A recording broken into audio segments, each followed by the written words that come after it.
বাংলাদেশ দলের best option নিয়ে ঠিক একইভাবে যদি আলোচনা করি, আপনারা সবাই জানেন টি-20 ওয়ার্ল্ড কাপের আগে মুস্তাফিজকে কেন্দ্র করে যেই ঘটনা ঘটেছে সেটা রিপারকেশন এমন ভাবে হয়েছে, এমন ভাবে হবে যেটা ইন্ডিয়ান মিডিয়া, যেটা Indian government, Indian cricket board কেউই আসলে সেভাবে ভাবে নাই। কিন্তু এন্ড অফ দ্য ডে গতকাল রাত 10টার পর পর যেই ঘটনাটা ঘটেছে, আমার কাছে মনে হয় আমাদের ডিগনিটি, আমাদের সম্মান, আমাদের নিজেদের কালচার এবং আমাদের ক্রিকেট এভরিথিং কে কভার করার জন্য that Statesman was very much important. আইন উপদেষ্টা আসিফ নজরুল স্যার যে কথাটা বলেছেন যে গোলামির দিন শেষ। আইসিসি অনেক বড় মাতবর হতে পারে, বাংলাদেশের একজন ক্রিকেটারকে যেই দেশের ক্রিকেট বোর্ড না খেলানোর জন্য সেই দেশের ওই ফ্র্যাঞ্চাইজি লিগের কলকাতা নাইট রাইডার্স কে বাধ্য করে, সেই দেশ বাংলাদেশের 15 জন ক্রিকেটারের, 22 জন কোচিং স্টাফের, সমর্থকদের, সাংবাদিকদের, ক্রিকেট বোর্ডের ডিরেক্টর যারা রয়েছেন তাদের নিরাপত্তা কি করে দেবে? বাংলাদেশ ক্রিকেট বোর্ড অফিসিয়ালি আপনাদের বলছি, Bangladesh cricket board has written to the ICC or almost they're about to write to the ICC that they are not intent to play their World Cup matches in India. This is official. This is not unofficial. Asif নজরুলের ওই পোস্টে আমরা স্পষ্ট indication পেয়েছিলাম যে Bangladesh cricket board যেন এরকম একটা স্ট্যান্স নেয়। বাংলাদেশের ক্রিকেটারদের নিরাপত্তা আগে, বাংলাদেশের মানুষের ডিগনিটি আগে, এবং সেই বিষয়কে সামনে রেখে বাংলাদেশ ক্রিকেট বোর্ড বিসিবি গতকাল ইমার্জেন্সি মিটিং রেখেছিল। সেই মিটিং শেষ হয়েছে অলমোস্ট রাত 1টার কাছাকাছি সময়ে, এবং সেখানটায় যে সিদ্ধান্ত হয়েছে তাতে প্রথম সিদ্ধান্ত যেটা বাংলাদেশ আইসিসির কাছে অলমোস্ট, আমি যখন এই কন্টেন্টটা করছি, আলোচনাটা যখন করছি, লিখে ফেলেছে or they are about to write that Bangladesh is not intent to play their World Cup matches in India. যেহেতু হাইব্রিড মডেলে আপকামিং ওয়ার্ল্ড কাপ হচ্ছে, সো হাইব্রিড মডেলে পাকিস্তান যদি শ্রীলঙ্কায় গিয়ে খেলে, অন্য দেশগুলো ইভেন ইন্ডিয়া তারা এবং পাকিস্তান একই গ্রুপে রয়েছে, ইন্ডিয়া যদি তার পাকিস্তানের বিপক্ষের ম্যাচ শ্রীলঙ্কায় গিয়ে খেলে, তাহলে বাংলাদেশ কেন, যাদের নিরাপত্তা নিয়ে Indian security, Indian government, Indian cricket board ensure করতে পারে না, তারা কেন তাদের ম্যাচেস গুলো শ্রীলঙ্কায় গিয়ে খেলবে না? Very logical point.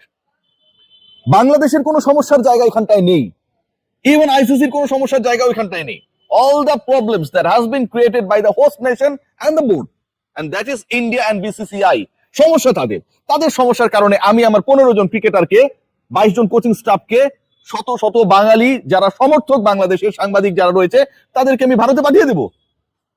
সম্ভব এটা? এটা কোনোভাবেই সম্ভব না।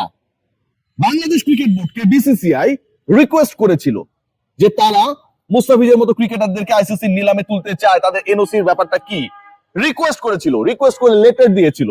সেই বিসিসিআই যখন ওই একই টুর্নামেন্টে বিসিসিআই রিকোয়েস্ট রেখে বাংলাদেশ ক্রিকেট বোর্ড অ্যালাউড দেয়ার প্লেয়ার্স যে ঠিক আছে তোমরা অকশনে উঠতে পারো, তোমাদের নাম রেজিস্টার করতে পারো, তাদেরকে যখন দল পাওয়ার পর বাদ দিয়ে দিল BCCI, they didn't tell even to BCB.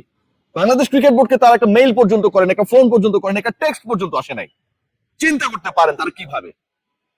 Pakistan যদি বাধ্য করতে পারে বিসিসিআই কে, আইসিসি কে তাদের ম্যাচেস গুলো ইন্ডিয়ার বাইরে খেলার জন্য, বিসিসিআই এবং ইন্ডিয়ান গভর্নমেন্ট তো অনেকটা পাকিস্তানের সাথে বিসিবি এবং বাংলাদেশকে তুলনা করছে, কম্পেয়ার করছে।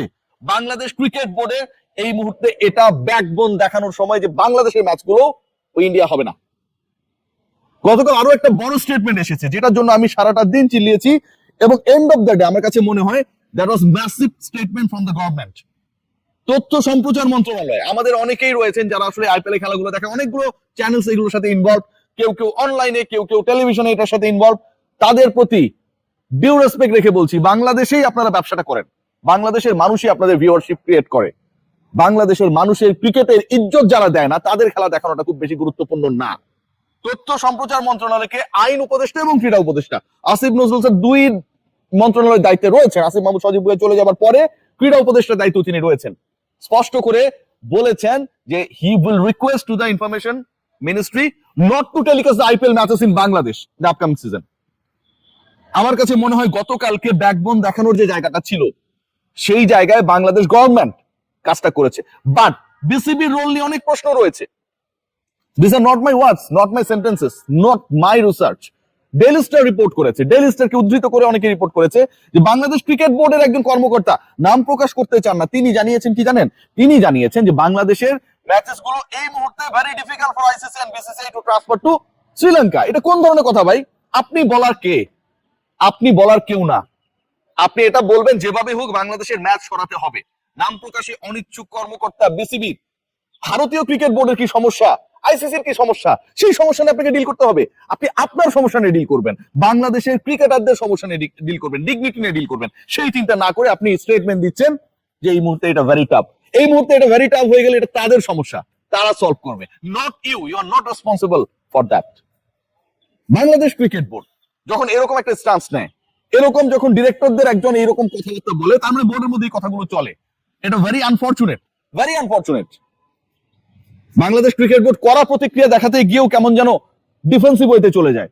This is also very unfortunate. Cricketer না থাকলে, ক্রিকেট না থাকলে, সমর্থক না থাকলে, আমার ক্রিকেটাররা ওখানটায় গিয়ে ঝুঁকির মধ্যে পড়লে, মৃত্যু ফাঁদে পড়লে, এই ক্রিকেট বোর্ডের ডাইরেক্টর হিসেবে যারা কাজ করছেন, প্রেসিডেন্ট হিসেবে বিভিন্ন ডিপার্টমেন্টে যারা কাজ করছেন, আপনাদের কোনো অস্তিত্ব থাকবে ভাই? আপনারা নিজেরাই তো এক্সিস্ট করবেন না। প্রতি রিফ্রেশে কলকাতা নাইট রাইডার্স এর ফ্যান ফলোয়ার কমে যাচ্ছে তাদের সোশ্যাল হ্যান্ডেলে। কলকাতা নাইট রাইডার্স কি কামটা করেছে দেখুন, যখন এই ডিসিশনটা বিসিসিআই তাদেরকে জানিয়ে দিল, উইদিন সাম মিনিটস মুস্তাফিজের সকল পোস্ট ছড়িয়ে দিয়েছে। মুস্তাফিজের পোস্টগুলো কি আপনাদের পেজকে নাপাক করছিল? সকল বাঙালির উচিত, বাংলাদেশি সাপোর্টারদের উচিত, ক্রিকেট প্রেমীদের উচিত কলকাতা নাইট রাইডার্স এর সকল সোশ্যাল হ্যান্ডেল রাইট নাও, এখন থেকে আনফলো করা। এটা ছাড়া কোনো সমাধান না। Again, I am giving my full thanks, support to the government যে স্ট্যান্সটা নেওয়া হয়েছে from the sports ministry. Asif Nazrul sir একদমই নতুন এই মিনিস্ট্রিতে, বাট এই গাটস শো করার সময়টা এখনই ছিল। গোলামির দিন শেষ, গাটস উঁচু করতে হবে, গাটস দেখাতে হবে, ব্যাকবোন নিয়ে দাঁড়াতে হবে, এবং সেটাই হবে আমাদের প্রতিবাদ। সবাই ভালো থাকবে, টেক গ্রেট কেয়ার।